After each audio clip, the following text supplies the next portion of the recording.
Animal babies. Chord. My money don't jiggle, jiggle. Jiggle, jiggle. A waddle, Raise waddle. ass A stuff. jiggle, jiggle, jiggle. A waddle, waddle, waddle. A jiggle, Now he's jiggle, not jiggle. going to run back because last time he made fun of his tits. I fucking hate you guys. Why would you record? Because it's fat people are funny. How slow can you walk? I just turned around. I saw the red fucking How button hard on. was I was it like, to come clench your on. chest for those 3 steps? So And nothing I'm out of moved? breath. I'm trying to wheeze my way back into this right now. Wheeze, Dude, you look like the Marshmallow Man walking down Fuck Times you. Square. wheeze my way. Ray, you got to take the Walsh approach. Just straight black, man. You know, doesn't Oh, accentuate yeah. the curves. Just looks like a canvas. Well, I had black shorts on for graduation tonight, so I didn't want to do a black shirt. What are you talking about? Graduation? Lena graduated preschool. We had graduation. Oh. You'll see. You'll see, Richard. You know where my $252 a week went? To a 45-minute graduation. Okay. What do you say we start the show? The Simple Minds Sports thank Show. God. Got a lot to get to today.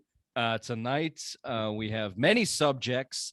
A lot going on. Obviously, we're going to kick off with the NBA Finals. I'll get in some Patriots, some Red Sox, some Bruins even, and some Simplest Minds of the Week. But let's do some opening takes if we could. Raymond, why don't you kick us off? Tits McGee. Son of a bitch. Game 3's tonight. A lot of the narrative has been Come on, lard ass. Draymond Green and the referees, but no, the Celtics have been playing fucking sloppy basketball. Stand by me when he was eating the pie eating contest. Nice. We got it. Yeah. Everyone got All it. right, yeah, okay. They just gotta stop playing sloppy basketball. Hopefully the spotlight is not too bright for the rest of the team. It seems like the Jays are taking initiative, but the rest of the team needs to pick it up. So yeah, I hope it's a bounce back game tonight for game 3, because obviously we're recording Wednesday night before the game. So go C's. I expect it to be. This has been their MO all playoffs. They haven't lost 2 games in a row all playoffs. For whatever reason, they just can't put it all together 2 games in a row. So I expect that to be the case. I'll give you my opening take. It's a football related. It's Patriots related. You're going to let me go last, huh? Yeah, I am. The Patriot. I just expect it. I'm gonna have to stop you. So the Patriots all have day. not named their OC, but is it expected to be a one Matt Patricia? And let me be the first to say, in a sea of naysayers and negativity, Looks like a skinnier Ray.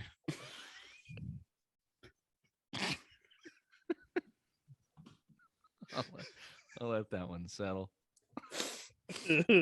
Skinny Ray, I don't think will be from now on. Matt Patricia is Skinny Ray.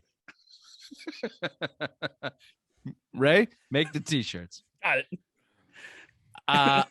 Let me be the first to say, I don't think it's going to be the abstract failure that it is being pointed out to be. And I have some reasons why that I will get to in on the show. But there are reasons to be a little bit optimistic or less pessimistic about Matt Patricia being the one calling the plays for the offense. So don't get those panties in a bunch for Skinny Ray on the sidelines there with his fucking cheesecake sheet again this year for the Patriots. Way to go, Bill. That's fantastic. That's fucking fantastic. Damn it, Bill. The only bad part about this is I probably ruined your take, because now we've lightened the mood and you have to take it dark. No, he can get dark real quick. Well, just look behind Ray's left shoulder and then go. Ray Bork. February 7th, 2017, Claude Julien was fired from the Boston Bruins. Do you guys know what happened that day? Here, I'll remind you. The New England Patriots celebrating a 28-3 victory over a 28-3 comeback victory over the Atlanta Falcons Super Bowl parade. They fired Claude Julien in the middle of that. Let's fast forward a little bit. And now, June 6, 2022, what happens? Bruce Cassidy gets fired from the Boston Bruins in the middle of the NBA finals that our Boston Bruins are currently in right now. It's just so typical Bruins to start fucking, what did I say, Bruins? Whatever, Celtics. I'm sorry, Celtics. It's just so typical of them to hide you. If you were going to fire and move, Jesus, I can't with fucking, what did you just say? I caught your Dick Mountain comment on the text chain and just caught me off guard. Sorry. We're really ruining We're really ruining the hate for the Bruins. I had to hide my face when you said that. I said it specifically to make Ray laugh. And it worked. You want to finish this? You want me to sum it up and we can get back to it? No, I do want to finish this. Okay. It's just typical Bruins. I don't hate the move to fire Bruce Cassidy. The timing was a day or two after you lost to Carolina. That was the time to do it. It's just so typical of them to hide the major breaking news while another team is celebrating either A, a championship, or B, being in a championship. This team is completely and utterly dead to me. It's a shame that Don Sweeney and Cam Neely continue having jobs, that Cunt Licker, Jeremy Jacobs, and everyone from the top to the bottom need to be fucking fired. Period. Every single fucking one of them. I'm out on the Bruins. I quit. I'm finding a new team. I hope everyone that listens and you two on this show follow me in my journey to a new hockey team this year. I'll figure out a way to pick one unbiasedly, and that's it. I'm picking a new team. I am done. I am done until the Jacobs family no longer owns this Bruins. I'm tired of this bullshit. I am fucking completely and utterly tired. I'm done. I'm out on the Bruins. I have a new segment. Bold speak from Billy Bruins. What? Come to the NHL season, we put 31 teams in a hat of the NHL, and we pick one out, and that's Bill's team that he has to follow from now on. Well, that was real fucking eloquent. Yeah, Frank. that was How'd you come easy. up with that one? You take all week just to come up with that idea? It was on the toilet today at work. I came. Let's in. start Way the to go. show. This is ridiculous. Yeah, let's This just is do. fucking- Let's way just, to, this is the way to Simple ruin Mind the good first 12 minutes of the sports show. show. Friday rewind. Calendar says May. And this is not right. It's June 10th. Yeah. No. Yeah. No. June 10th's Monday. No, June June 10th. It's a June Friday. 10th, It's Friday, June 10th. Just the following week's my birthday, then the following week's your birthday. Nobody cares. I got you, baby.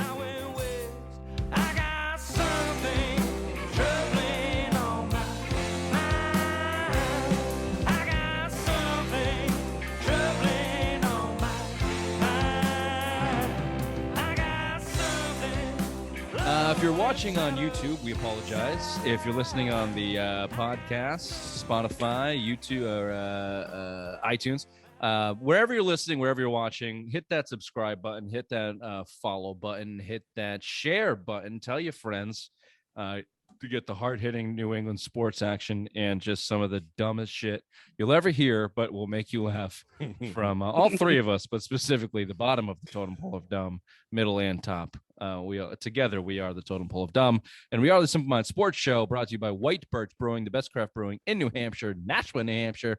Ray, address, please. 460 Amherst Street. Time traveling today, baby? No, I'm doing the Golden Lager today. I am. That was beautiful. It was an eagle in the can. An eagle in the can. I was channeling what's on Always Sunny in Philadelphia when they dress in the bird costumes? Birdmen. Birds of Prey. Birds of Prey. Birds of Prey when they were the wrestlers. Yeah, I was thinking of less birds costumes. And then Roddy Piper was the what was he played the wrestler? And, Yeah, Frank yeah. was the trash man. He Yeah. ate trash. Fucking love that. Let's wrestle great for the troops. His boyfriend had jorts on and he was in a wheelchair before that. It was just fucking hilarious. I love that. I love that show. Ray, anyone that doesn't Ray, like you're an it, idiot. anyone that is looking for a Yeah. laugh like that, head on down to White Birch Brewing. If you can't get there for their flight or pints or the Dr. Vittle's flight of pints, then get your local beer store. Wherever you get it, tell me Simple Minds Boys sent you White Birch Brewing. All right, gentlemen, we got to start with the NBA Finals. Of course, the Celtics, as we record this, are about 45 minutes from tip-off in Game 3. We'll do a Game 3 reaction after this segment. But just quickly, let's run over Games 1 and 2. Game 1, you had a Celtics win 120-108. You had a fourth quarter domination by the Celtics, 40-16. They overcome a 15-point deficit. Jaylen Brown sparked that comeback with 10 points and 5 assists in the fourth quarter. Al Horford was 6 of 8 from three-point land, 26 points overall. Derek White was putting down fucking money three-pointers at the end of the shot clock with Steph Curry in his grill. Tatum, of course, struggled 3 of 17, but 13 assists, career high. Here are the 2 points that from that Game 1, and we'll move quickly through these first 2 games. But to start that fourth quarter, you were down 12. It was Jason Tatum, Jaylen Brown, Al Horford, Derek White, and Peyton Pritchard, and they played that. Did you spill beer? Yeah, you did. You fucking idiot. Look at him wiping it up.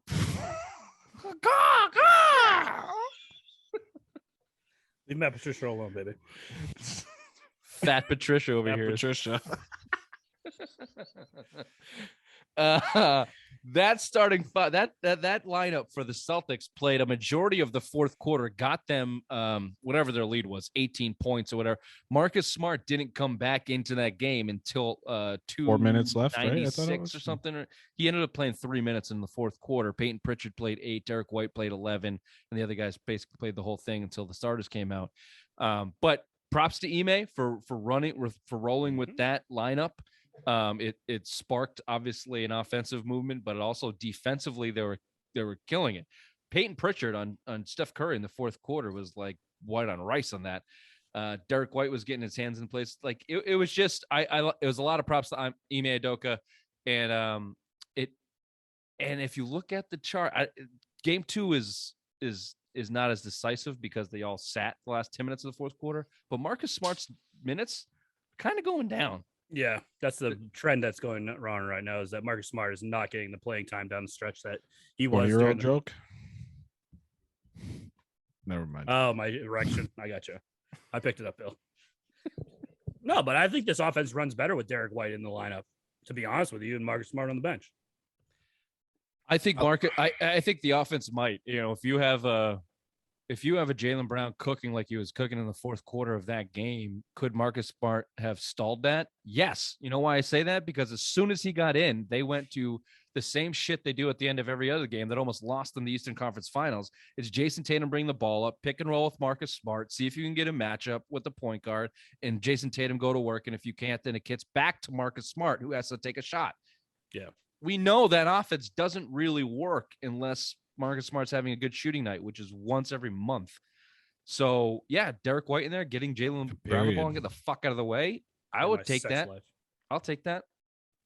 I just thought it was good of Ime to not bow to the heart and soul of the Celtics and Marcus Smart and get him back in there on a regular minute. I haven't paid attention to what do you guys? Is this how the whole thing's gonna go? No, he just derails everything. You didn't derail me. I just talked right through it. Stupid dumbass. Talk through it. Yeah. I don't pay attention to anything you guys fucking say. But you got to give Ime credit because those guys are the ones that brought it in. I mean, do you think Brad Stevens would do that? Do you think Brad Stevens would trust the young guys to go out there or the bench? Coach Utah. Coach let them go out there and win them a game? No. He would have his starters in because he's a star fucker like me, and he wouldn't trust Peyton Pritchard or Derek White to come out and perform like they did. So hats off to Ime. I don't know if that's. I mean, Brad Stevens played 15-man fucking rotation through his playoffs. So I don't know. It's a hard question. That's a good point. Yeah. It was just, obviously it was a key to the game. The other point of this game, it carries into game number 2. Nice segue by me. Jason Tatum, 3 for 17 in that first game, 13 assists, obviously was a very willing passer, over willing, if you ask me, in the first 3 quarters of that game. Specifically, there were a couple times where he had Steph Curry either on the post or close to it on the wing and just kept kicking the ball out. Like, you did that game 2 as well. Yeah, you're 7 inches taller than these guys. I think in game 2 he took a couple shots over Jordan Poole and missed them, but like rise up and shoot the fucking ball. He was getting the matchup with Curry and he dishes it off. He doesn't want to take him one-on-one. I don't know why, because Curry's not that good of a defender. He doesn't even have to take him one-on-one, Ray. He just has to shoot it. Shoot. Yeah. Shoot the ball. Literally just has to jump. And shoot. Anywhere on the court. That's all you have to do against those guys if you're Jason Tatum, and he just like has to recognize that. Yeah. And it seems like he's finding his way. And unfortunately, in game number 2, nobody found their way quick enough, specifically in the third quarter. Celtics lose that one 88-107. Headline out of this one, and we can talk about this. Ray, you wrote a blog on simplemindsports.com. Mm-hmm. Draymond Green is the lead story of game number 2 because of the antics that he pulled. I don't know how much effect he had on the final outcome of the game. Certainly he was a factor. I don't know if he was the factor, but Jesus, did he stand out as a douchebag in that game. From a Boston fan's perspective, go ahead. He's Brad Marchand. That's what he is. Like, he's our Brad Marchand. I mean, good. Special treatment, that kind of annoys me a little bit. I mean, I think he should have been teed up maybe 3 times probably in that game, but I mean, it is what it is. I'm not hating on Draymond Green. He's a cunt, but at the same time, let it go. I like that old school basketball thing that he kind of has, and I don't know. He doesn't annoy me as much as a Boston fan as you. I don't know. I like that cockiness, and I'm in on Draymond Green. He should have fouled out in the first quarter because he had like 6 moving screens. Every time he gets down low, he tries to kick someone in the dick. I don't know if you've noticed that when he's posting up someone, he has to throw his leg back. I don't it's just like terrible basketball. Like, yeah, I get it. You want to let the guys play, but when you're doing moving screens or you're actually like doing a football move to like get guys open, it's just bullshit. It ruins the game. I mean, everyone sees it, and then it's like everyone's watching wrestling because you're just letting this go on, and it's like the fix is in a van down by the river. The only problem I have with it, and the only way I think I'd push back with you on Bill is I don't mind it if you want to do that and get in guys' kitchens and if that's your game, fine. But the problem I had was the refs didn't let it reciprocate to the other side. There was not enough. The refs did not let the Celtics play as physical as they let the Warriors play, and I don't think we're a show, or I don't think we're ones that blame the refs on a lot of things. Generally we're bitching at Tatum and the players. Well, Ray's to Ray, and he just I don't know green. where he is on your screen, but he's I'm on the bottom. He's down on mine. I'm on the bottom. I'm on the bottom. Well, the recording has him always on to the the bottom right of me, to the left. I don't know. That's too much to handle for my brain right now. The refs played a part in that game, and they played a significant part, as they always do in NBA, which is, I think people need to get this. The refs can't lose you the game. They can in the NBA. You talk about it all the time. We talk about Scott Foster right now, how they're going to help the Celtics win the game. So certainly the refs can help you lose the game, and they did in game 2 for the Celtics. You had Jaylen Brown certainly got him out of his game, literally out of the game on a phantom call. But I'm not just talking about specific calls. He blew on him. The vibe of that whole game was Draymond Green is going to be an asshole to everybody and get away with it. And if the Celtics try to do the same thing back, whistle. You're in the bonus. And that clearly played an effect. You were tied at halftime. The Warriors came out and owned you in the third quarter, specifically Steph Curry, and that's really why you lost. Mm-hmm. But let's not pretend the refs didn't have something to do with it, and the way that they officiated that game didn't have something to do with it. Oh, every time everyone drove to the basket, they would get stripped, but it would be a foul, and nothing was called for the Celtics. I mean, at a point, that's going to get into your head and just be like, you know what, nothing's going our way tonight, and you just give up mentally. Well, you do. You bench your starters in the fourth quarter with what? Yeah, they did. 10 minutes left in the game. But I'll say the funniest thing that came out of this game was when Grant Williams was at the line and Draymond was like, "You want to beat me? You can't beat me." I like that shit. Hysterically made me laugh. I like that stuff. Oh, I said in my blog, if Draymond Green wore Celtics green, I'd be a huge fan of his. But he's on the opposite team. Can't beat me. He's a I fucking don't know douchebag. if I'd like him, and I think I'm pretty consistent with this. I was not a fan of the Kyrie. I was not a fan of trying to go get Anthony Davis. I was not a fan. I'm just not a Marcus Smart. We've railed on Marcus Smart for his bullshit antics over the years. Draymond Green, like you said, Ray, the shit that he was doing. Yeah, sure. If you're a fan, like you defend it because you defend it, but I would come on, man. Like, just don't be a cunt. You're just being a fucking cunt. Like this is no, and I love it. I love the cuntiness. I liked when he got. It was before the part you're talking about, Bill, and Draymond was on the line before that, and got a bullshit call. He ran into somebody and got on the line, and Grant Williams was on the bench. And Draymond shot and missed it. And Grant Williams went, "Oh my God," faking that he was surprised that he missed it. Like, "Oh my God, how did Draymond miss a free throw?" And then Draymond hit the second one and he just looked over. He goes, "Bitch." So it is entertaining, but I do fucking hate him. And I do. Portnoy put out that video midway through the fourth quarter of that game too. I hate the Warriors. I don't know if you guys saw it. I just feel like I fucking hate the Warriors now. Jordan Poole and your 17 points in that third quarter and you cocky little behavior and whining at the officials. The Celtics get shit for whining at the officials, and they should, but between Kyle Lowry last series, the Jordan Pooles, the Draymond Greens this series, everybody is bitching at the officials, but the Warriors are so cocky. They're so fucking cocky. I hate them now. Is Jordan Poole the one that looks like Will Chamberlain? No, I don't think so. He's smaller. Do you mean like a face? Look at his face. There's someone on the Warriors that if you put I don't Wilt know. Chamberlain and him together, I mean, Wilt Chamberlain slept. He slayed 20,000 pieces, 20,000 pieces of slits. It's an old school word for vagina, right? Jesus. He is 52, right? I don't know. Jesus.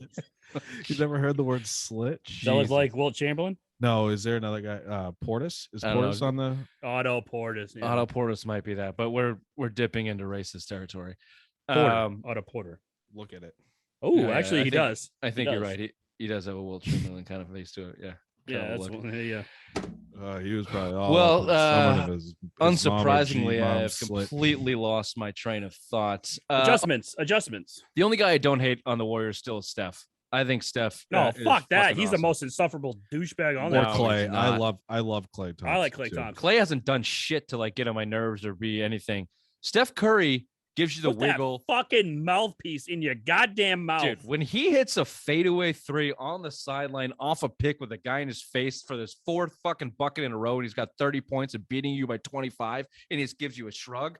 Okay, I can eat that. I'll take that. No problem. Greatest shooter of all time. I Greatest get shooter it. of all time. You have to He respect it. doesn't bitch at the refs. He doesn't like. I'm good with Steph. Steph's cool. Everyone else on that team could fuck off except for Clay. If he starts getting be an asshole, check in with me. But I like Clay off the court too. He takes the boat to the game. He bangs Very supermodels. very he I like- was gonna likable say guy. that girl. Didn't He's he, begging. he kicked some supermodel to the curb because he thought she was with him just for clout or something. He's like, Yep. nah. Yeah, and he put her all over social media. all right, we Attaboy, like Clay. We like Steph. Everyone else can. I don't like Steph. I don't like all right. Steph. Fine. Well, Ray doesn't. Skinny Two Patricia against- doesn't like two Steph. against- No, fat Patricia. Skinny Fat Patricia. Yeah. Fat Patricia doesn't like Steph. Skinny Ray is still studying the offensive playbook, hoping Mac Jones is good. Okay, let's do some adjustments.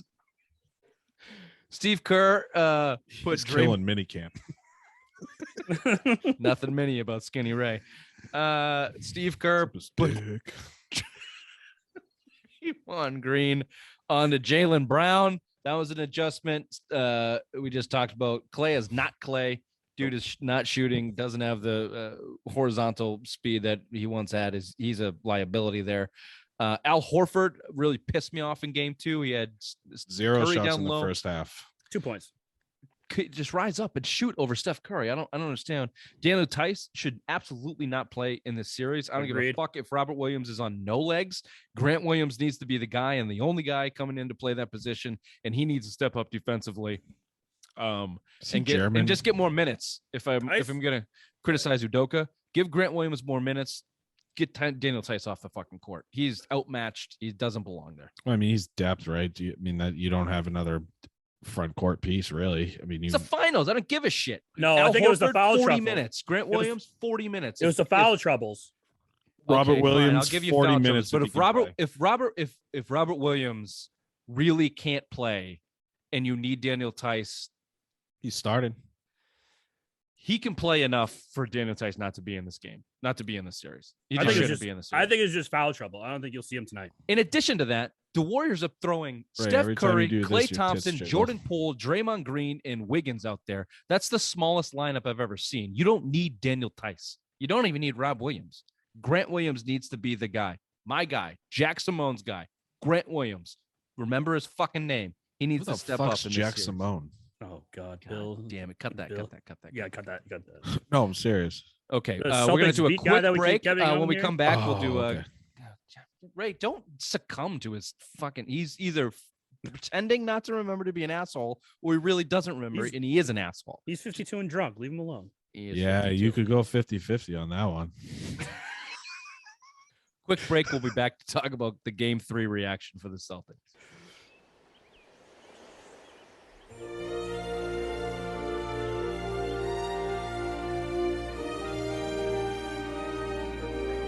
Ray, this is our instant reaction to the Celtics Game 3 win over the Golden State Warriors in the NBA Finals, 116-100.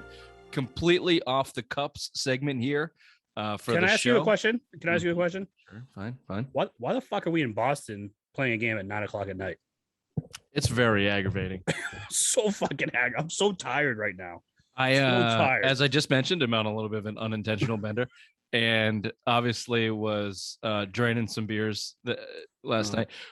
By halftime, I was feeling good. Then that third quarter happened again, and You get angry. the Warriors got a 7-point fucking possession, and I doubled my intake. So by the time I actually landed into bed, it was about 2:00 in the morning.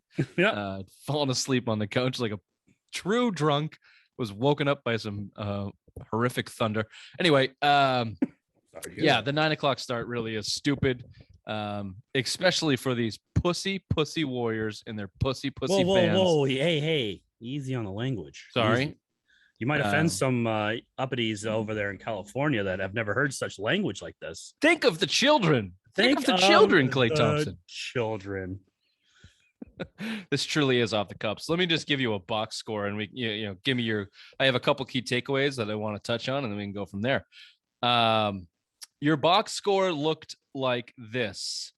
You had Jaylen Brown leading the way with 27 points, filled up the stat sheet, 9 rebounds, 5 assists. Right behind him, Let me stop you there, Jaylen Brown.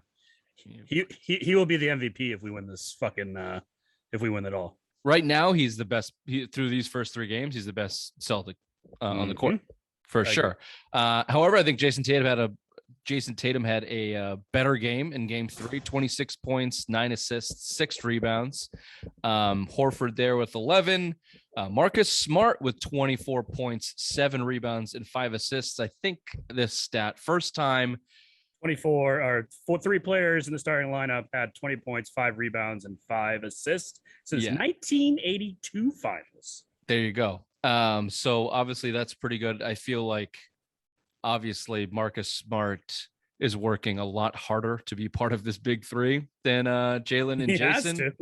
If that fucking guy drives down to the baseline, jumps and throws it to the middle of the court with nobody, a sea of Warriors one more time, I'm stripping him of his Defensive Player of the Year award because his offensive woes are just too much to handle. It reminds me of Superbad. You know how, Jaylen Brown and Jason Tatum are probably like really good friends, and here comes Marcus Smart McLovin, the fucking dork of the party, just trying to fit in with everyone. He's the odd man out, really. He's the heart and soul of the Celtics. He's the longest tenured Celtic. Okay. Okay. I don't know. Obviously they won, and they won in convincing fashion. And he had, by all accounts, a good game. But offensively, I watch him, and he's clearing the paint out for himself on multiple occasions. He's dribble driving. He's always seemingly got the ball at the end of the shot clock with Jaylen Brown just sitting in the goddamn corner. Open. I was screaming at the TV last night again to get him out of the action towards the end of the game. But nevertheless, they won, so we don't have to harp on that today. I'll give you some more numbers here. Grant Williams, I thought, with an effective, impactful 10 points when they needed it. Some massive offensive rebounds, some good defense. The one scuffle we did have with that loudmouth hack Draymond was a Grant Williams getting in his face a little bit. He was doing his job. And Robert Williams, I think we should lead this, continue with the key points of this game. Robert Williams, 8 points, 10 rebounds. But how many blocks? I think he ended up with 2 or 3 blocks officially. But that dude was a skyscraper. Obviously, you could see it, you could feel it. He had more lift than in the first 2 games of this series, probably even the last 2 games of the Miami series. He just looked a little bit refreshed, looked like close to his old self. And when he is, that already spectacular defense is really, really tough to beat. Tough to beat. Especially when you got small guys like Steph Curry driving the lane and thinking he can float it right over him. No. Robert Williams will block that shit all day. It was good. It was good to see, though. I mean, you're getting 3 days rest. It's not like that Miami series where it was like every other day. So they are getting more rest. So that's a plus for us. That's a favor for us. Although we do play Friday night tonight. So yeah, and it was definitely the rest, but also, you're at home, you got your own trainers, you're in your own bed, you're comfortable. Yeah. Your own Tinder horror army. There you go. So I think that you talk about home court advantage. That was certainly it. More so than the officials, I'll say, even though we did get a predictable Draymond Green foul out situation the first time in the finals since a very long time ago, maybe ever. that anybody, I think ever, that anybody with 34 minutes played has fouled out of the game with 2 points or less. I would think like Dennis Rodman would be the only other example I could think of because he could never score. Yeah, but he was a better defender than Draymond Green. Oh, absolutely. I don't know how many times he's fouled out. We can go back and look at that, but just saw this coming, and it wasn't. I don't think it was an egregious display of making up for game 2 in what Draymond Green was able to get away with. Draymond Green fouls. Draymond Green sucks. He sucks. He's just not that good of a player anymore. I don't know how good of a player he was to begin with. He's just not very good. And defensively, unless he's allowed to grab you and push you or rake you around the neck like he tried to do to Tatum and not get called for it last night at the free throw. This little fucking hack is just a loudmouth with no game. Mm-hmm. That's all it is. Saw it in the game 3. Yeah, that's all it is. He's just but the home crowd was all over him. I think they got to him. He wasn't as was that talked about at all? What's that? The crowd? Draymond, the crowd, and the Draymond. No, I don't chants? think so. I don't know if anyone's talked about that. Has anybody touched on that? Has anyone asked Steve Kerr about that? No, or Klay Thompson. No. I don't think either one of them. Where's all this classy? Can we touch on that real quick? Again, how soft. So you started this morning off with, I thought, a very bot pod comment that the Warriors are now mentally checked out. Series is over. Suck my green team dick, basically. And more or less, I didn't say it like that. I immediately reject that. I'm 50-50 if the Celtics lose game 4 because they've done it all playoffs long. They've looked good, then looked like shit. And I don't think this Warriors team is going to check out. But as the day has gone on, the more I've listened to these fucking babies talk about the fuck you Draymond Trent. It's the only thing that is fuck you Draymond. That's what they said. Clear as day. Clear as day. You can hear it. Clear as day. Steve Kerr's asked about it. He said classy. It was classy. Classy like Draymond Green, who started this whole thing, brought it on himself, has a track record the size of his probably massive wiener that says that he's a dirty cheap shot artist who has no game. And you want to talk about classy because they said fuck you. And then Klay Thompson with children in the fan. The children. First of all, it's fucking midnight in Boston. So anybody who has children there that are affected by a fucking swear word are already negligible parents, or tickets cost like $16,000. So they're too rich to be affected by it anyway. Yeah, they're going to have other problems. Jesus. And even if it was a 1 p.m. game and your 4-year-old sitting next to you and you heard fuck you Draymond, oh my God, the sensibilities, Klay, the sensibilities, these pussies. And then Draymond went out there and I thought was handling it pretty well. You take it with a grain of salt. His wife clearly wasn't, I guess. She was very upset. She was very upset about it. But then I heard this clip just a little bit ago. I texted you. Draymond sounded okay, comes with the territory, I relish in it, blah, blah, blah. And then he brought in the black man raising a black kid in America card, and too far has nothing to fucking do with the Draymond. It was because you were kicking Celtics players in the heads and dragging their shorts down and enticing them, playing bully ball. So they got on your back. It's the NBA Finals. Jesus Christ, how soft has this league become? Did you hear any reports of anyone making racist remarks to Draymond Green? I heard no remarks, but I wouldn't put it past them. But I have heard no remarks. Because didn't in game 1 someone get thrown out of Oracle Arena for sending racist remarks to Marcus Smart? Probably. No, Oakland's, it's not probably. It's true. Yes, the Bay Area. I know I'm right. No, no, they moved stadiums probably for a reason. There's only 1,500 shankings and stabbings reported from Raiders games in that area. It's just so ridiculous, these fucking pussies. So the long-winded answer or story there is, Ray, maybe you're right. Maybe they are mentally fragile, and if things don't go their way, they start complaining. You look at the track record of this Warriors team without KD parachuting himself into a 73-win team. Do they have three finals championships? Probably not. I think probably not. Just that one. So maybe they are a little bit softer than they've been made out to be. I will say this: Steph Curry, you can hate him if you want, but I still respect the shit out of Steph Curry, and that dude still shows up, and he's still the best shooter the league's ever seen. But he's not going to be 100% healthy tonight either. So that's that was another thing. The unspoken about intentional how we're trying to injure Al Steph Horford Curry. trying to injure stuff.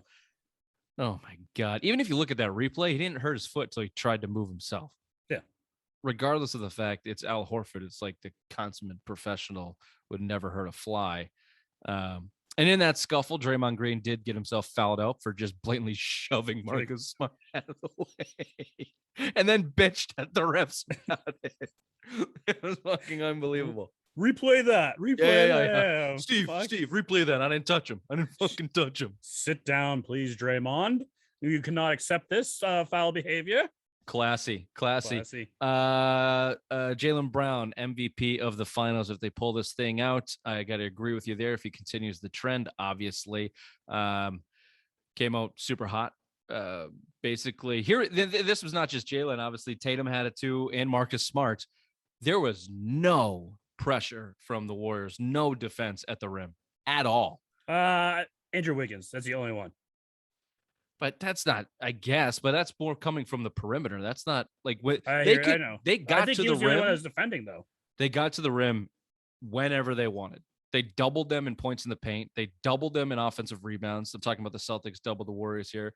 I believe they doubled them in loose balls. Like it was just a pretty dominant performance overall. And if it wasn't for a 7-point possession, which I thought was a loose call to begin with on Al Horford on that flagrant, and a miracle shot by Otto Porter that brought the Warriors in that third quarter from a 9-point deficit to a 2-point deficit, I think, something like that, in one possession, then it would have been a runaway from start to finish for the Celtics there. And they clearly enforced their will. I expect to see that the Looney kid back in game 4 for the Warriors, because I thought he hurt the Celtics on the offensive board, and clearly they need somebody in the paint to provide some type of rim protection, because their perimeter defense isn't good enough, clearly, and if you don't have anybody at the rim, Celtics going to go drop 50 points in the paint on you. Draymond and his 2 no ACLs can't handle rebounding drills for the Warriors anymore, so that's always fun. Does Draymond have no ACLs? Or I think so. No, it's Draymond came out of the league. I think it was in college. He tore both ACLs or something, or he doesn't have them. Something's weird with his knees. That's why he can't jump. Yeah. Or shoot. Well, it's probably because he's fat too, but might have a little bit to do with it. That's what I had Robert Williams as an impact, Jaylen Brown leading the way offensively. What about that quote you saw from Ime about the timeout that you sent me? Oh, yeah. Ime has jumped to number 1 coach in Boston at this point in time in my book, because of this quote that I got. This was a text from Steve Bulpett. Let me read it to you. Ime Udoka may have saved the Celtics with a key question during the timeout after his team had committed some bad turnovers in game 3. According to a source, Udoka stepped into the huddle and said, quote, "Will you guys stop playing like assholes?" Question mark, end quote. Hey, coach of the year. Hey, that's all it takes. That's all it takes. And Tatum did kind of reiterate that. He was asked what Udoka's coaching style was between game 2 and 3, and what did he use to motivate you guys? And Tatum's like, it was pretty much the same, and he cursed us out a lot, but we kind of deserved it. Steve Kerr would never do that to his Golden State Warriors. No, classy, very classy organization. Leave the cussing to those barbarians in Boston. Those thugs in Boston. Those absolute thugs. In that, circling back to that, and we can finish up, there was a lot of talk, us included, about the immaturity of the Celtics. Jason Tatum bitching at the refs. Marcus Smart, the bitching at the refs that was incessant all season long into the playoffs. I got to tell you, maybe from the Bucks series on, like that Miami series, and now into 3 games into the finals here, it feels like the Celtics made another switch. Like, I haven't seen them bitch. I haven't seen them cry. Their post-game press conferences have said all of the right things. They have not lost 2 games in the playoffs, 7-0 after a loss in the playoffs this year. They seem to literally be maturing day after day after day in front of our eyes. And after watching Kyle Lowry in that fucking display of bullshit against the Heat, and now the Draymond Greens and the Klay Thompsons crying, and Steve Kerr of all people crying about a swear word, and the Celtics just taking it all in stride and continuing to win. I don't know. I don't know what the word is. Impressive, surprising. I don't know what it is, but Maturity. even Tatum's not bitching, really. Well, sometimes Your hate for Tatum is shining through here. he bitches still at the refs. If he doesn't get the call down low, he bitches. Not like it was. Not like not it even used to, but he close. still bitches. And not even close to what the opponents are doing. Oh no, not at all. And Grant Williams was like one of the biggest offenders of that in the Bucks series, even in the Miami series. Now, like, they've just fall down buttoned and up. just accept it. Yeah, Just button up, and you're just better go fucking shove it down their throats. I like Ime. I think that's where it starts from. He called Draymond a bitch in game 2 after he got his tech. Called him a bitch with the mask on and a pussy with the mask off, or whatever it was. I think he runs hot, and I think his team feeds off of it, but he's able to keep it together. And I think that's what you're seeing from the team right now. Yeah, I think he's also telling them, hey, you're 2 wins away from like shocking the NBA world. No one thought you'd be here beginning of the year. Look where you're at now. You're 2 games away from being champions. So go out there and execute. Yeah. All right. Yeah. Good game. Good win. Game 4 on Friday. We expect full mayhem from the crowd. I don't expect Mrs. Green to be there. And if she is, she better have security around her tissues, because the crowd. Steve Kerr and Klay Thompson bring some earplugs or can stay focused. However, I think it's going to be close, and I would not be surprised if the Celtics lost. I think the Celtics win, and we'll be 3-1 going into Sunday in Golden State, wrapping it up. What's your perfect scenario here? I know that this, like, we don't want to jinx this, but like, what's a perfect scenario to win the finals? At home, game 6. Yeah.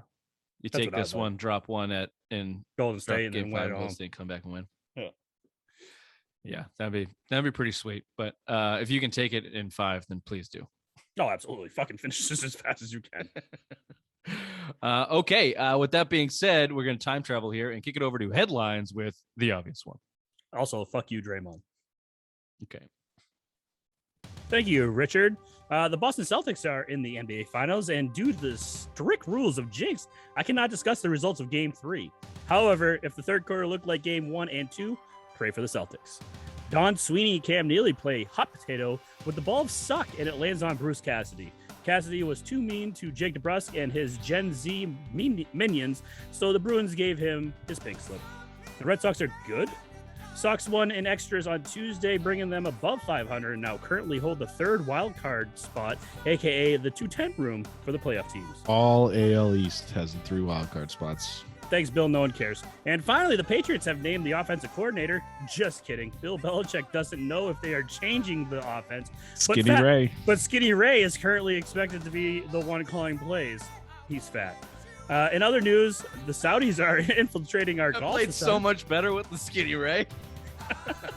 In other news, the Saudis are infiltrating our golf society with boatloads of money, reportedly offering Tiger Woods $1 billion to join the LIV or Live Golf, which he turned down. Dustin Johnson has no soul, however, and jumped ship, retiring from the PGA to chase the $25 million purse in London, Live Golf's next tournament. And also, thoughts and prayers, because we'll never see Paulina Gretzky ever again. Just think about how many murdered journalists we won't have to think about, because Phil Mickelson is teeing off in Abu Dhabi. Thank God we don't do politics. This has been Headlines with the Obvious One. Back to you, Richard.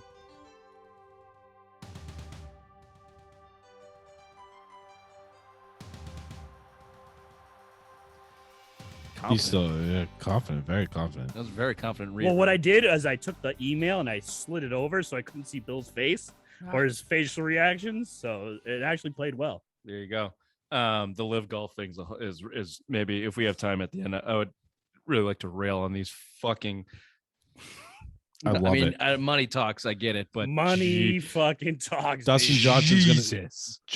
Dustin Johnson just got $125 million to go over there. Tiger Woods made $130 million his career, or $121 million his It's career almost been earnings. advertised from the Saudi government as a PR move to get out from under their bad press for fucking murdering people. Mm-hmm. Phil Supposedly, Mickelson and these guys, and like it's not just Dustin Johnson. It's like half of the PGA. It seems like now are jumping ship because the money is just unbelievable. Where's that fucking money coming from? The goddamn war in Yemen where they're stealing oil and shit. We don't do politics. no, the Saudi government's worth like $600 billion.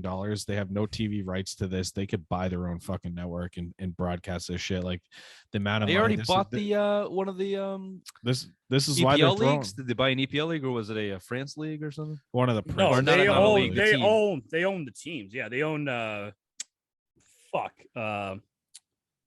Paris Saint Germain. They own Paris Saint Germain was I thinking of, yeah. And didn't they put their name in the hat for Chelsea too after the Russian had to get out? I think they tried to do Manchester United and Chelsea. Yeah, Dude, that needs a beat of 30 for 30. Just like the underground, not even underground at this point, but just the corrupt government that's how they got money Qatar. that's in European professional sports. Well, specifically Qatar got soccer. the World Cup, and they that's paid all a corrupt. shit- That's how they do you paid a think China shitload of China money to just get got that. a Summer Olympics and then 4 years later they got the Winter Olympics. Well, Qatar is so hot during the summer that they're doing it in the winter. This is the first time the World Cup has ever been done in the wintertime because Saudi or Middle Eastern no one countries. cares.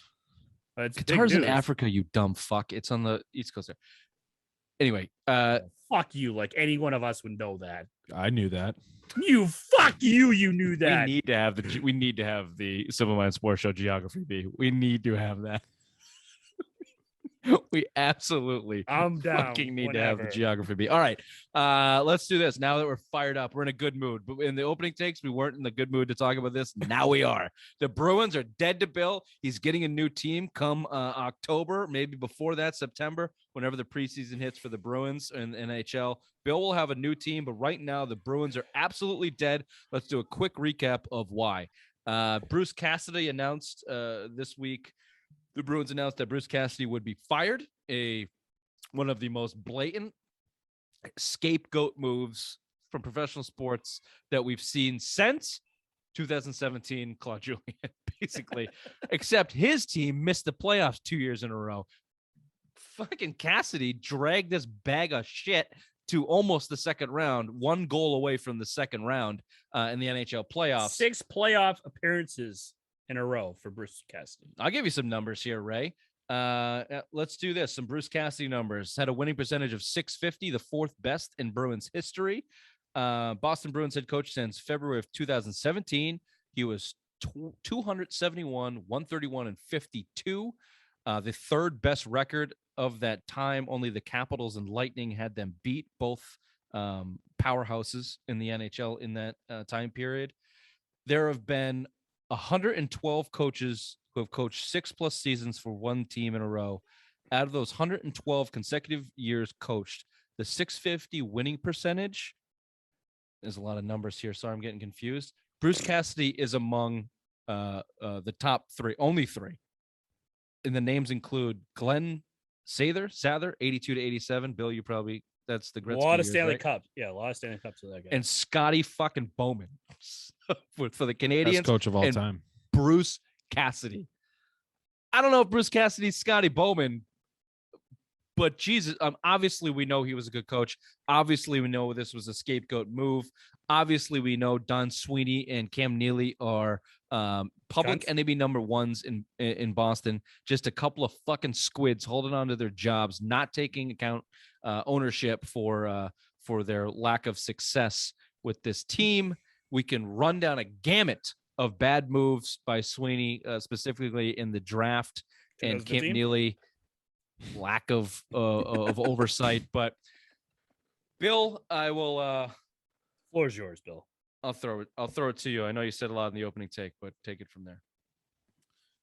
Firing your coach and keeping your GM is just a cop out. It's a way you're to show the shortcomings of your regime. Honestly, right? The fact that he's up to a contract extension, Don Sweeney, and he's getting it, but he's firing his coach. His press conference was fucking laughable. Oh yeah, the media was all over him. All he did was praise, spill beer on his computer like another idiot on our show, and praise.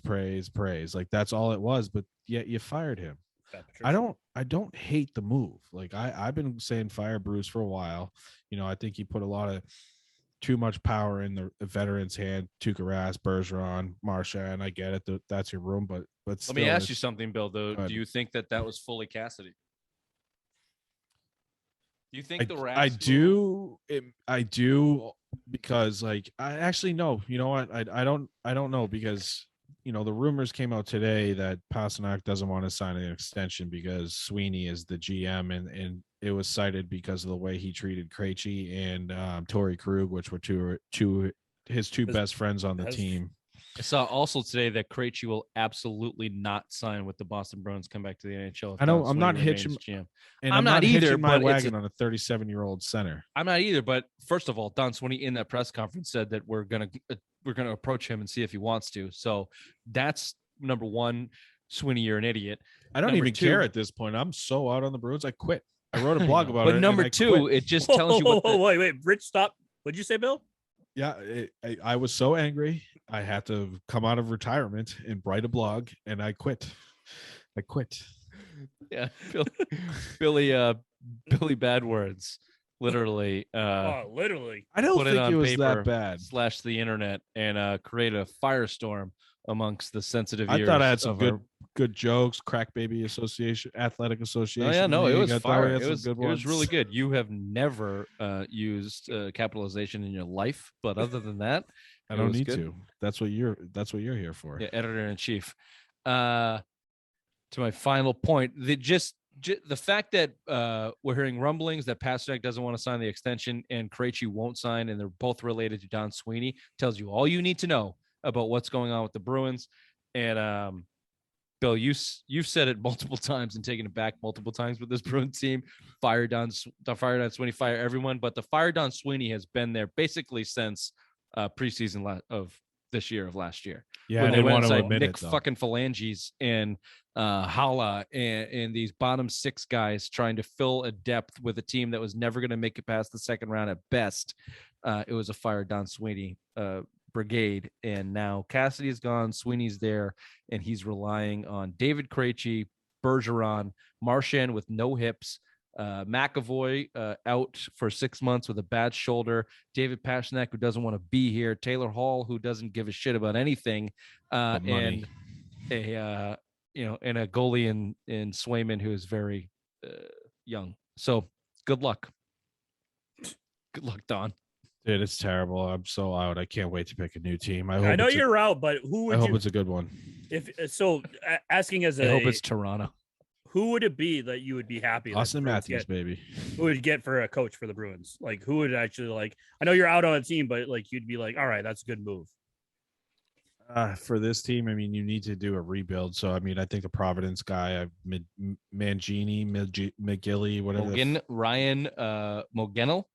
Yeah, I think he's favored for the job. According to Fluto, Magellan. Yeah, my guy Magellan is apparently first in line for the job, according to Fluto Shizawa, but things can change. Well, I mean, if you look at the path, Bruce Cassidy was down there. I like Brian Leach too. I think he should have a seat at the table there, but it sounds like the Providence guy. And honestly, I don't hate it. You went Bruce Cassidy from Providence. He's another guy that's in the Bruins system, and you need to go younger and you need to go for a rebuild. And why not bring up your AHL coach to go for a rebuild? If I'm, like I said, I've said it for a month now, 2 months, trade everybody, Marchand, Pastrnak. You're building around. You can't you said move. Fire everybody. Well, they're not going to do that, Bill. This is the problem with keeping Sweeney. Here's what he wants as his next coach. And I tried to find this quote and I couldn't, but he said the next coach should have skills in growth and maturity or whatever fucking. Give me Mike Babcock. Then fine. Talk nicely to my players. He was asked. No, I want a Mike Babcock. I want a Mike Babcock.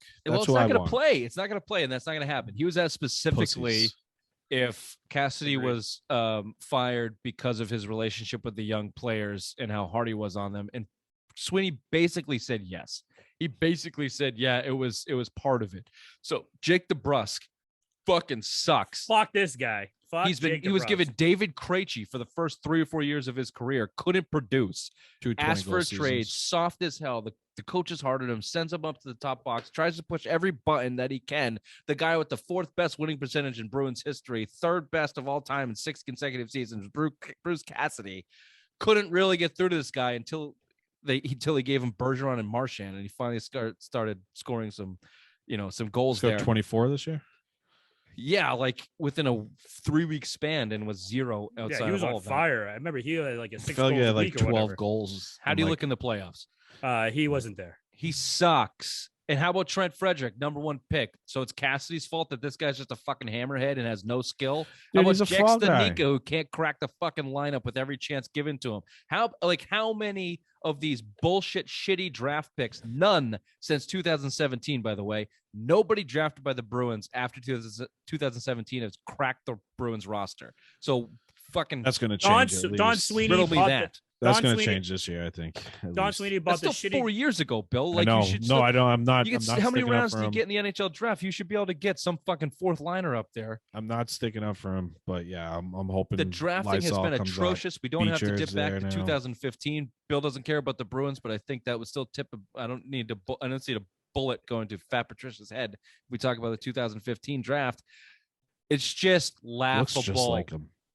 It is fucking laughable. Again, keep going. You can't have you don't have a direction, and you're hitching your wagon. Bergeron's gone. He's not coming back. He's out. He's not coming back. He's going to retire. Then you're going to try to hitch your wagon to another 37-year-old guy. If I'm David Krejci, why the fuck would I come back? Right? What are you doing? Put a pencil in my Fat Patricia. Okay. Well, right. Let's move on. Let's move on. We'll do a quick afternoon delight. Sorry, I've been drinking a lot. We'll talk a little Skinny Ray, and then we'll end with the Red Sox. No, it's not Skinny Ray. It's Fat Ray. No, it's Skinny Ray, you idiot. Fucking damn it. God. Sky rockets in flight. Woo! Afternoon delight. Whoop. You guys have it, I think. Afternoon delight. I don't know, Ron. That sounds kind of crazy. The joke was, you mean Skinny Ray when we were talking about. I'm Fat he Patricia. looks like Skinny Ray. I know. Jeez. Afternoon delight. I feel like I'm talking to some kid with Down syndrome every time we have this conversation. Like, it's ridiculous. How many times have we had this Not that there's anything wrong with that. With anything is wrong with that. Any conversation. It feels like I have water on my fucking brain when I talk to you. Like you go in the pool. Speaking of water in their brain, Skinny play. Ray, aka Matt Patricia, is slated to be your next Patriots offensive coordinator. I said in the opening take that I don't really hate it. I don't love it. Look, I don't love it, but I don't think it's as bad as a lot of people think. Here's two reasons. Here's 2 reasons why. He's an aerophysicist. Number 1, it's not Joe Judge. That would have been the worst. It's not Joe Judge. Number 2? 2, it's not Joe Judge. Yeah, there's 3 reasons. Number 2 is not Joe Judge. And number 3, he has called plays in the NFL before for a successful organization that have won Super Bowls. On the defensive side of the ball, I give you that. But a lot of it is being made because of his failure in Detroit. He wasn't calling plays in Detroit, first of all. Jim Bob Cooter was calling plays in fucking Great Detroit. fucking name. Great name. Shitty OC. Daryl Bevel took over for him. Anyone know what Daryl Bevel's known for without looking at the email? Yes, I do. And it's called should have handed it to Marshawn Lynch. Thank you, Malcolm Butler. That's where he's from. He scouted Russell Wilson and was a part of the call that did not get the Super Seahawks to win. That was Matt Patricia's offensive coordinators. Now, frankly, he hired them. Do I have faith that Matt Patricia can lead an organization to success? No. But do I have faith that someone can hand him a fucking cheesesteak, laminated cheesesteak list of play calls, and he can understand a rhythm of a game and call in plays from his fucking headset with Belichick right next to him, basically telling him what to do? Yeah. I call a run play, call pass play. You've heard him mic'd up Belichick all the time. The radio says, "Hey Josh, we need a run play here. Hey Josh, let's go to the pass." It's Belichick's fucking puppet master. And it'll be interesting to watch Josh McDaniels just pulling the strings in Oakland and what that looks like compared to what it looked like in New England and what New England's going to look like with Belichick still here. I just don't think it's that big of a deal. And frankly, if you have a good enough quarterback, it doesn't matter. If you have a good enough quarterback, it honestly doesn't really matter. Most of them calling their own fucking plays anyway. Please see Aaron Rodgers, Drew Brees. So I'm not going to, it's a bad look. The Joe Judge, Matt Patricia brain trust on your offensive side of the ball with a second-year quarterback. It's a bad look, but I think Bill Belichick's got his fingerprints all over it. Patricia's got experience in that role, at least on the other side of the ball. I'm honestly not that worried about it. I think it'll come down to more to execution on the field, and if you have the players to actually do what they asked you to do. It sounds like they're going to change the whole play system, though. It sounds like they're going to a Shanahan system where it's going to be like a zone offense. I heard that all day on Zolak and Bertrand, that it's going to be a total shift in offense that you're not going to know. It's not going to be like what we've seen in years past. It's going to be something totally different. So, I mean, maybe it will work out with Patricia. I don't hate it. Honestly, I don't hate it. See, so that makes me reviews. That makes me more worried. Well, Patricia just calling the plays that were already set up for him. Well, because now you're fucking. So the biggest thing now is we need to see that 1 to 2 from year 1 to year 2 growth, right? He's got from Mac Jones. You're talking about Mac Jones. Yeah, from Mac Jones. He's got skin in here. He's working with Tom House now, which is the famous quarterback coach, stuff like that. So I mean, you've seen him. He sounds like it sounds like from the reviews we've heard or the the reports, his arm strength there. But it's like it's hard to change the systems. You've seen some other quarterbacks wash out, the Joey Harringtons, the David Carrs. You look at all those guys. I know those are bust, but like you look at just changing systems. I mean, you're stunting the growth of these rookie quarterbacks when you're changing their system. Derek Carr, for one, in the Raiders. You look at him, the coaching changes, all that. That's a perfect example of why you're. And same thing with Tua now. Year 3, you're changing his. You went from year 1 to year 2. Chan Gailey was in there. Chad O'Shea was in there. And then you went to this it was O'Shea, then Gailey, then the nerd. Mike McDaniel. No, it's Mike McDaniel. Yeah. So I mean, it's like that stunts the growth, and this is a big problem for me. I understand you lost Josh McDaniels, but now you're morphing the offense into something different. Like you built that 2 tight end offense. That's what Mac Jones was playing kind of in Alabama. That's what he came in the NFL. It's like it worries me there. Not just Matt Patricia calling plays, but the fact that like half your offensive staff is gone and you didn't replace them with any qualified candidates that could 1A call offensive plays and 2 teach an offense. Right. And an NFL offense. The new system, the terminology is always what gets people shaken up. It's going to take time to adjust to that. But I don't know. All reports out of camp are like stunningly good for Mac Jones, even from the naysayers. Mac Jones looks great. Great shape, arm strength. That's all. Unbelievable leadership. Blah blah blah blah blah. Well, obviously we got to see how it plays out in the field, and I don't want my words skewed here. It's not like I think Matt Patricia is going to lead this offense to the number 1 in the NFL. I'm just not. When you heard the news, Matt Patricia is going to be calling plays, the instant reaction was "fuck, they're screwed." Yep. I don't necessarily think that. I think I disagree. I think going to been screwed since Josh McDaniels left and Matt Patricia and Joe Judge were announced as offensive coaches. We've been screwed for months, boys. I don't see it. We've been screwed. I'm on Bill's side 2 against 1. Yeah, Fuck you, Rich. suck a dick, Ray. Fine. Rich. Sorry, it's just so no, natural. yeah, it's natural. I know. Just so natural. Yeah, no. I understand. Quick break.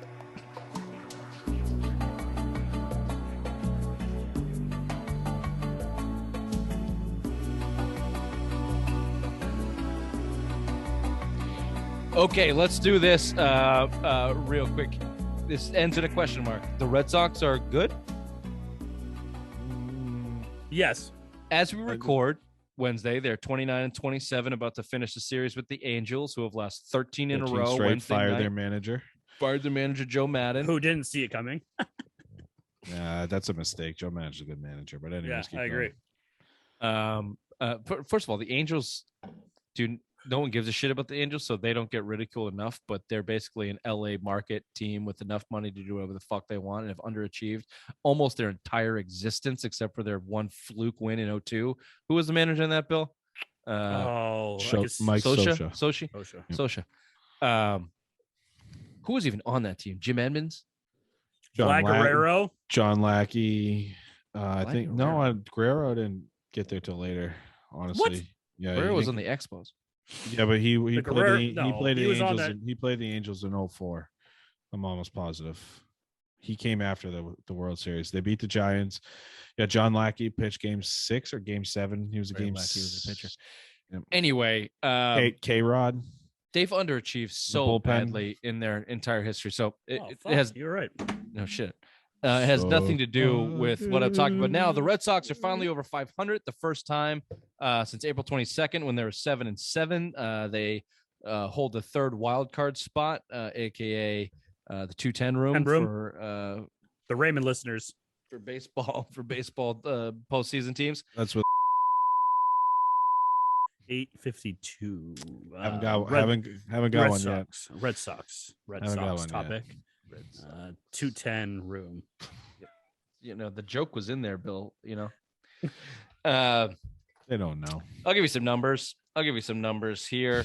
Red Sox are 8th in the majors in rotation ERA. That's starting rotation, right? 6th in WHIP. Evaldi has had one bad start. Whitlock's successful ramp up. This is coming from the Athletic, so I'm just reading off this. Garrett Whitlock successfully ramped up to 6 innings at a time. Nick Pivetta has been fully dominant. You hear that, Bill? Fully dominant for a month now. 1.32 ERA in his past 6 starts.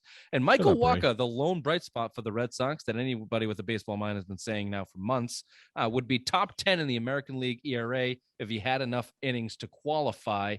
He was in the IL for a minute, right? Yeah, did he pitch a complete game the other day? He did pitch a complete game. Shut up, Ray. Rafael Devers leads the majors in hits, leads the American League in doubles, and ranks 3rd in AL OPS. His defense has gotten better. The Red Sox lead the American League in runs and have the AL's 3rd largest run differential. Bill, are the Red Sox good? Number 1 in batting average in the AL. I think your starters have the number 1 ERA currently right now in the AL, which is saying something. So, I mean, are they good? Nah, I think it's more schedule driven, but I mean, I've been saying it. The warm weather's here. Your offense is picking up. The offense is what's going to have to drive you. I still don't trust the pitching staff until you get whatever you get back from Chris Sale. I think Michael Wacha, the experiment, is ready to implode. Same thing with Rich Hill. I don't want to interrupt you, but I'm going to. I'm going to push back you a little bit on starting pitcher because you did this all last year. Yeah, and I'm still going to do it. But why? The results don't make you. Because I don't trust. Evaldi has proven himself to be a solid pitcher. He's good for a bad start every 4. Nick Pivetta has proven himself to be a solid pitcher. I didn't mention Nick Pivetta. I'm worried about Michael Wacha. If you listen to the experts, have come out and said they've changed his pitches. They've changed his not only just the way he's pitched, but his actual pitches. The last throw he pitched in that complete game was 97 miles an hour. It's the fastest ball he's thrown in 4 years. So clearly they've tapped into something with Wacha. I don't think that's fool's gold. I'll give you Rich Hill. I don't believe in Rich Hill. And I only gave you 3 guys. And Garrett Whitlock, clearly they're hell's bent on making him a starter. And you have to believe in him. So if Michael Wacha's your number 4 and you get Chris Sale back, who can slot in a number 3 spot, or maybe you throw him in the bullpen as your back end guy because you still have nobody back there. I don't know. I think their starting pitching has been their most consistent group all season, and it's a big enough sample size to say that they are good. Not okay, not shitty. They're good. They're good. You can rely on them. I mean, a lot of it too, if you look at, their schedule and things like that, you look at the wild card standings, you have, 4 American League East teams are in the playoffs right now. 3 teams in the wild card. The Yankees are best team in baseball right now. I mean, it just shows they've been getting beat up by Toronto. They've been beaten up even by Baltimore. I mean, they're playing in the toughest division in the league. That's a problem. I picked them 92 wins. I think it's still attainable. The Red Sox got them at 72 after the start of the season, but the show you and I did, Ray, I picked him at 92 because last year I picked him at 80. You had an 82. You had him. That was last year. I picked him. No, it was again this year. I know you got dementia, but it was. No, I 1,000%. I'm gonna find that tape and I'm gonna clip this all. I think there's some flip flopping going on that I was forgotten about. I did. No, you were gone, Rich. It was me and Ray, the baseball show. How I dare picked them 92 wins. How dare you, Bill? But then I went 70 after they were 9 games under 500. I'll just say this: it doesn't excuse Heim Bloom and the shit that I've given him crap for, and not addressing the bullpen, not addressing the right side of your diamond, your second base. Trevor Story signing, he's obviously picked up his production, but that still wasn't the right signing. Your right field is still incomplete. There's now reports Christian Arroyo is, butthurt that he thought he was going to be playing second base and barely gets time out there. Who gives a fuck about Christian Arroyo? I'm just saying that clearly there wasn't a plan and it wasn't addressed. I don't think management handled their roster as well as they could have in this offseason. That be it a truncated offseason.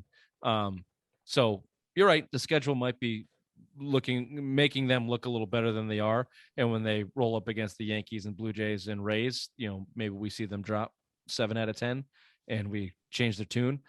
I'll just say the middle of your lineup has been good all year, basically. Endeavors, Bogarts, and JD. You have more balance this year with Story even batting 5th or 6th. Your lineup's a little more balanced. I mean, you're getting shit out of Jackie Bradley. Even Vasquez hitting 290 right now. I mean, his production stats wise isn't there outside of batting average, but Frenchie Cordero has 17 RBIs recently. And as much as I hate him, but thank you for bringing up first base, because I would like to restart the Dahlbach Mendoza line watch again if we could. Ooh, we're back. All right. Is he at 179 right now? I'm not gonna lie, I might go Frenchie full time right now. You have to go Frenchie full time. You know what? Who's the kid in AAA that they're Tristan waiting for? Cassidy. You're not gonna bring him up till probably September. He's hurt I too. think. He got hurt not that long ago. Okay. But no, I mean, I think honestly, the Frenchie Cordero, and I hate to say it, but I mean, he's hit the ball hard. Like, it's not just like him striking out. He's hit the ball hard. I think, it's been a little consistent, but it's your best option over Bobby Dahlbach. Sorry. Thank you. The Dahlbach Mendoza line launch has started. We will keep an eye on that. June and Frenchie 10th. Let's get back on it. Cordero. Bobby Dahlbach has been so bad, it's made Bill think Frenchie Cordero is good. So yeah, no, I didn't say good. I just said serviceable. Okay. Wow. Over Same Bobby thing. Dahlbach. Same thing. No, it's not. Okay. Simplest minds of the week to end the show, Brittany. Are you stupid or something? I'm as stupid as stupid does. Frenchie fucking Cordero. I mean, how is this simple? Deshaun Watson, is he on the list? God damn it. Read the email, Bill. His lawyer is. We'll get there. Here's our simplest minds of the week candidates. Here's number 1. Actually, I'm going to skip this. I'm going to go with Ray's number 1 because it's the worst. So yeah, whatever. I just was throwing out an idea. I like it. No, I'm not. I'm not saying it wasn't appreciated. I'm just saying it's the worst one we have. Madison Square Garden double books a Friday evening with Tuesday evening. Why don't you tell us what it is there, Ray? June 14th, the Madison Square Garden has the, if necessary, Game 7 of the Eastern Conference Finals between the Rangers and Lightning and a Justin Bieber concert. And no one knows what the Madison Square Garden's going to pick or who they're going to bump. You bumped the Rangers, obviously. The Biebs, thank you, Bill. The Biebs plays. You put them in the Nassau Coliseum or wherever the fuck the Islanders play, Brooklyn or whatever. You find a fucking arena, go for it. The Biebs plays. The Biebs is making more money for Madison Square plays, Garden. baby. Let's go. The Biebs plays, and the Biebs has been booked out for a lot longer than the fucking Rangers. Nobody thought there's a reason you schedule concerts. I didn't think Bill was going this way, but because you do not expect. That being said, since Ray agrees with me, no, you bump the Biebs. You bump the Biebs. Sports plays over music, especially Justin Bieber, all day of the week. Give me the Rangers Game 7 if it's needed. Yeah. No, it is funny that James Dolan Esquire had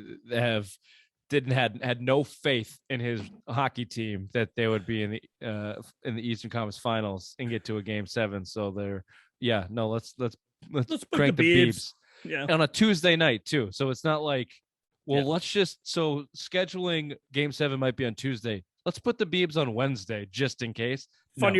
This fucking team's never making it. Doesn't matter. Bring them in. Bring the Biebs in. Let's go. Fucking Dolan strikes again. So they were doing every other game too, and apparently they didn't want to go against the NBA Finals, so they skipped a day to bring it to Tuesday. And lo and behold, hey, Justin Bieber's on the calendar. That's on the NHL then. No, It's it's on the smart NHL. by No, NHL. You don't go up against the NBA Well, finals. the if you're worst the ratings. NHL. Have you seen the ratings of the NBA finals right now? Not great. They're well, it's because tanking. everyone's streaming. And no one gives a shit about basketball anymore. Those woke dickheads. Speaking of dickheads, woke. Yeah, there we go. speaking of dickheads, number 2 candidate on Simplest Minds of the Week is Mr. John Elway, who pissed away $900 million some 20-something years ago when offered a piece of the team by owner of the Denver Broncos at that time. Pat Bowlen, thank you. Pat Bowlen offered. I won't get the numbers. I'll Philly's tell the probably story here. So Thanks. basically, here's what happened. Thanks, Bill. Denver Broncos are trying to circumvent the salary cap. We're late, so if the rambles to win Super Bowls, they offered him 10% of the team for 15 or 10 million or $15 million. And after 5 years, he would have gave him $5 more million to buy that 10% back. So he would have made this. He just sold his fucking Elway Auto Company for $82 million.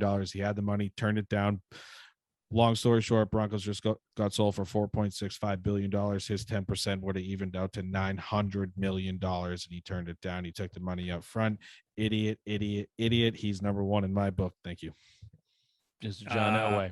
This is my number 1. Mr. John Elway. The third candidate on the list is Deshaun Watson's attorney. Rusty I don't know what his Harden. real name is. I've just started calling him Rusty Rudder Esquire. Rusty like that. Harden. It's Rusty Harden. That's It's his Rusty name. Harden. Yeah. Rusty Harden Harden. Esquire, Rusty Rudder. All right, they're both pretty good. He went on some radio show this week and was basically saying that happy endings were not illegal, and what Deshaun Watson did He's not wrong. was As not long as you don't technically pay illegal. him for it. If they offer to come to release, make you release, then it's not on them.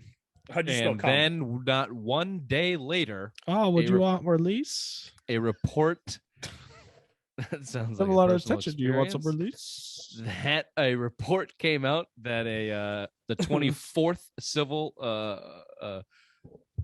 should be a 24th. plaintiff. Should be a plaintiff, right? She fucked him though. Victim. No, she did not. She said that she watched him masturbate and then got shot in the eye and the chest.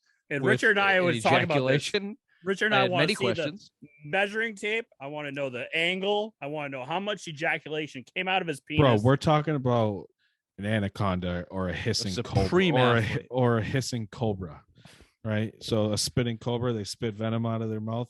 Just think about that when you're picturing what's between Upwards of his 16 So legs. you feet. think he was on the bed and just fucking went Right. 60 Take your across? take your micro penis, times it by 100, paint it black, and that's what it looks like. All right. That's why you could do it. I have two questions. Okay. The report said that Mr. Watson became erect, and so was it just instant? Was it just like he rolled over and it was this instant cum blat, or like she Yeah. watched him like kind of go after it for a while and just waited for it Oh, to that's a happen? good Hey, question. do you guys get a hard on in the massage? Because I certainly don't. I close my eyes and I just go, I'm going to sleep. Just Wake me when it's done. wake to go me when night-night. tell me when I need to roll over. Now, I'm did not he like- roll over and he was fully erect? That's what I'm asking. And then it did it just like shoot up at a? And at are a- you asking, is he a 2-pump chump? No, that's not a pump chump situation. That's like a. You We know, need that's a to- whole No, because need- you're I asking need how to get long off did it and take let's for go him to for masturbate? situation. Yeah, how long did the masseuse stand there and watch in the line of fire? There's a lot of good questions. I mean, you have to be like if you're Anyway, laying so on your she's the bed- 24th. Why are we his lawyer? Because we didn't have the balls to go on TV and say that that's not a crime. Because I would not get 2 days canceled, after 'cause all I that, would say is the she New York wanted Times it, they reported did it. that there were 66 women masseuse professionals that Deshaun Watson hired in 17 months. 66 different women. Did you in read that 17 article? months. Yeah. No, I haven't read it yet. So All why right. don't you just quickly just give us a brief synopsis on the Basically, Bill pays for the New York Times. You fucking woke No. dickhead. I already told you they pay him to read the New York Times. That's right. So basically, the Texans knew all about this. They were giving him contacts. They were using the team masseuses. They got him a membership to the Houston Cosmopolitan or some fucking fancy Houston hotel down there under under the trainer's name, the head trainer's name, and then he had permission to use it. He was bringing girls left and right out of there, hitting them up. I'm sorry, but if I had a good masseuse, I'm going to the same one every single time. And he had strong On retainer by the Houston on Texans. retainer, and he What had if you wanted to try different flavors, like an ice cream shop? no, We'll cut you that. We'll cut that. that's what Jesus Christ. But anyways, he had he basically had a black owned business that he was trying to support, a woman that owned a massage parlor, I guess is what you want to call it. And he was, and she knew all about it. And he was like, we just got to make him happy because he was pumping money. It's just, I don't know how he has a job in the NFL. He should be on at least. Yeah, he has a shit ton of money, but right now he doesn't technically have a job. Well, the rumor. Well, I guess technically he does. He's not on the exempt list. He's not suspended. He definitely has a job. Rumors now they may try to void the contract. That. Yeah, they can void it for this, but it might play out same thing with the Patriots, Antonio Brown, where you settle. So maybe you settle for 130 million instead of 230 million or something stupid like that. But we'll see. We'll see how it goes. Patriots ever settle Aaron Hernandez? Yeah, they pay his wife like $5 million. No, they paid the daughter. It's all in the daughter's trust because it wasn't his wife; it was his girlfriend. It wasn't the full contract. No, but it was a percentage. Brown got like 4 million, and I think Hernandez got 4 million. I think it was like 2. I think Hernandez was 2 point something. I think it was 9 total because I think Hernandez got 5 because I think that's. Maybe I think I thought 5 wasn't. I thought it was 9 million total because it lowered their dead cap hit. No pun intended. Down to a certain level.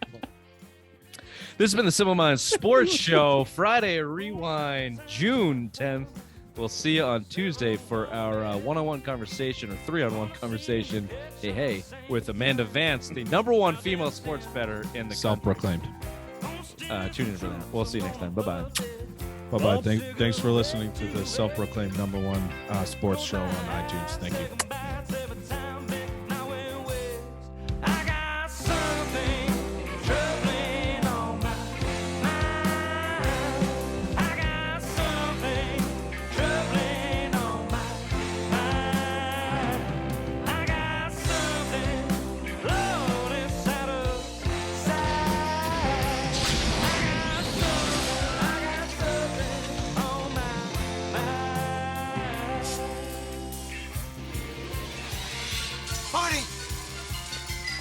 You've got to come back with me.